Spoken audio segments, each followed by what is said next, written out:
I'm going to be going over 5 different exercises for the chest and I'm going to be ranking them from which one is good and which one is not. Well, number one is everyone's favorite exercise and also my favorite as well, and it's the bench press.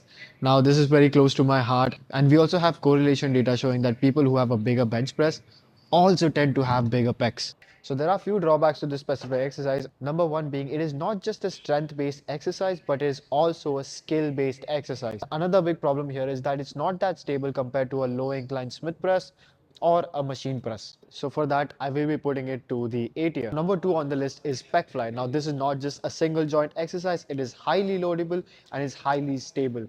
And again, it has a lower barrier of entry compared to a bench press. So for that, I will be putting it to the S tier. Number three on the list is going to be an incline dumbbell press. Now, honestly, this is an exercise which 99% of people fuck up on. Ideally, what they do is they flare out their elbow too much and they bounce off the reps.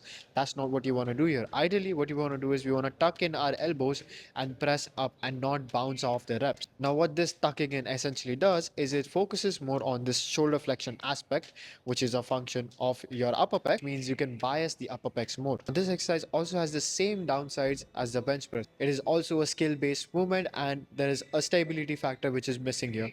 Overall, this also goes in the A tier. Number four on the list is gonna be push up. Now, this exercise is pretty much accessible to everyone. You can even do it in your house right now. This is a close chain movement and it is pretty stable as well. But there is only one downside to this specific movement, and that is the fact that it is not that loadable compared to the other exercises which I just showed you. And for that, I will be putting it to the D tier. Number five on the list is a machine press. Now, similar to the pec fly, this is also highly loadable, highly stable, and the entry barrier is pretty much non-existent. So it would go on the S tier, right?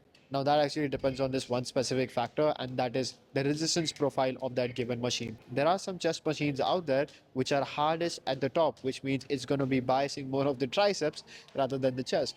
And there are some machines which are going to be hardest in the bottom, which means it's going to be biasing the pecs more than the tricep. Ideally, when we are picking a machine, we want to pick a machine which is hardest at the bottom, not at the top. So if you have a machine which is hardest at the top, it is going to go in the A tier. If you have a machine which is hardest at the bottom, it is going to go in the S tier. That is it. Hope that is fun.